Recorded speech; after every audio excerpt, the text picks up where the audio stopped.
Hello friends வணக்கம். எல்லாரும் எப்படி இருக்கீங்க? இந்த வீடியோவில் பிள்ளையார்பட்டி மோதகம் ரெசிபி தான் பண்ண போகிறோம். அது எப்படி சாஃப்ட்டாக டேஸ்டியாக பண்ணலான்னு பார்க்கலாம். வாங்க வீடியோக்குள்ளே போகலாம். அதுக்கு ஒரு கடாய் வச்சுக்கலாம். ஒரு கப்பு பச்சரிசி, நான் வந்து ரேஷனில் வாங்கி கொடுத்த பச்சரிசி தான் யூஸ் பண்ணியிருக்கேன். இதை வச்சு நம்ம எப்படி கொழுக்கட்டை சாஃப்ட்டாக செய்கிறதுன்னு நான் உங்களுக்கு சொல்லித்தரேன். அதை நல்லா வறுத்து எடுத்துக்கணும். ஒரு கப்புக்கு 1/4 கப் பாசிப்பருப்பு நல்லா வறுத்து எடுத்துக்கலாம். இப்போ இது ரெண்டுத்தையும் நல்லா வாஷ் பண்ணி எடுத்துகிட்டு வந்துடலாம். இது ஒரு துணியில் போட்டு நல்லா ட்ரை ஆகிற வரைக்கும் ஃபேன் காற்றுல வச்சுருங்க. நம்ம அரிசியை வறுத்துட்டு கழுவும் போது அந்த ரேஷன் அரிசியில் ஸ்மெல் எதுவுமே வராது. இதை நல்லா ட்ரை ஆகட்டும். அதுக்குள்ளே நம்ம வெல்லம் கரைச்சி எடுத்துகிட்டு வந்துடலாம். அதுக்கு ஒரு கப்பு அரிசி, 1/4 கப்பு பாசிப்பருப்புக்கு 1 கப்பு வெல்லம் கரெக்டாக இருக்கும். உங்களுக்கு கூடவோ குறைவோ உங்களுக்கு வேணும்னா நீங்கள் ஆட் பண்ணிக்கலாம். அதுக்கு 1/2 கப் தண்ணி ஊற்றி நல்லா கொதிச்சா போதும். பாகு பதம்லாம் எதுவும் தேவையில்லை.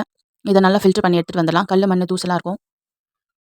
அடுத்து மிக்ஸி ஜார் வச்சுட்டு இப்போ அரிசி பருப்பு நல்லா காஞ்சிருச்சு. இப்போ இதை வந்து ரவை பதத்துக்கு நல்லா அரைச்சிட்டு வந்துடலாம். 3 ஏலக்காய் சேர்த்துக்கோங்க. அதை நான் வீடியோவில் காட்டல மறந்துட்டேன். இந்த மாதிரி நல்லா ரவை பதத்துக்கு அரைச்சிட்டு வந்துடலாம். அதே கடாய் வச்சுக்கலாம்.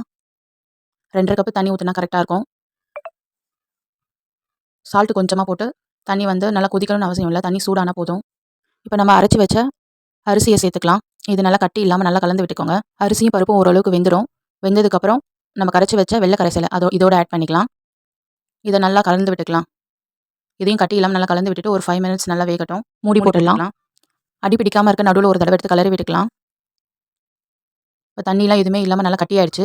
இப்போ 1/2 கப்பு தேங்காய் எடுத்து துருவி வச்சுருக்கேன். அதையும் இதோட ஆட் பண்ணிக்கலாம். இதையும் இதோட சேர்த்து நல்லா கலந்து விட்டுக்கலாம். ஸ்டவ் ஆஃப் பண்ணிவிட்டு தேங்காய் துருவலும் நெய்யும் ஆட் பண்ணிக்கலாம். தேங்காவும் அரிசி பருப்பு இது 3ம் நல்லா கலந்து விட்டாச்சு. நெய் 2 ஸ்பூன் ஆட் பண்ணிக்கலாம். இதையும் சேர்த்து நல்லா கலந்து விட்டுக்கலாம். இது சாப்பிட்றதுக்கு வந்து பொங்கல் டேஸ்ட்டு இருக்கும். ஆனாலும் நல்லா டேஸ்ட்டாக இருக்கும். சூடு ஆறுனதுக்கப்புறமா நம்ம வேணுன்ற சைஸில் நம்ம உருண்டை பிடிச்சிக்கலாம். நம்மக்கிட்ட கொழுக்கட்டை அச்சு இருந்தாலும் கொழுக்கட்டை அச்சு வச்சு அந்த ஷேப் வச்சு பிடிச்சிக்கலாம். கையில் நெய் தடவிட்டு இந்த மாதிரி பிடிச்சிக்கலாம். கொழுக்கட்டை அச்சில் நெய் தடவிட்டு உள்ளே வச்சு இந்த மாதிரி பண்ணிக்கலாம். கொழுக்கட்டை அச்சுலையும் கையிலும் நெய் தடவிக்கோங்க. இல்லைனா கையில் வந்து ஒட்டிக்கும். பாருங்கள் எவ்வளோ நல்லா ஷேப் வந்துருச்சு.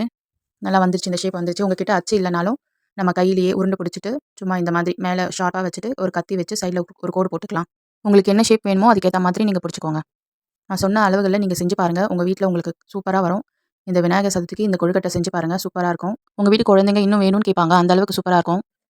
நம்ம ஆல்ரெடி இது கடாயில் போட்டு வேக வச்சதுனால அப்படியே கூட சாப்பிடலாம். நல்லா டேஸ்ட்டாக தான் இருக்கும். இருந்தாலும் நம்ம கொழுக்கட்டை செய்ய போகிறோம். அதனால் ஒரு இட்லி பாத்திரத்தில் வச்சு ஒரு 5 மினிட்ஸ் வேக வச்சா போதும். ஆல்ரெடி வெந்தது தான் இது. அதனால் ஒரு 5 மினிட்ஸ் வச்சு வேக வச்சு எடுத்தால் போதும். இப்போ கொழுக்கட்டை ரெடி ஆயிடுச்சு. இந்த வீடியோ உங்களுக்கு பிடிச்சிருந்ததுன்னா மறக்காமல் லைக் பண்ணுங்கள், ஷேர் பண்ணுங்கள், கமெண்ட் பண்ணுங்கள், சப்ஸ்கிரைப் பண்ணுங்கள். பக்கத்தில் இருக்க பெல் பட்டன் கிளிக் பண்ணுங்கள். Bye friends. நாளைக்கு இன்னொரு வீடியோவில் பார்க்கலாம்.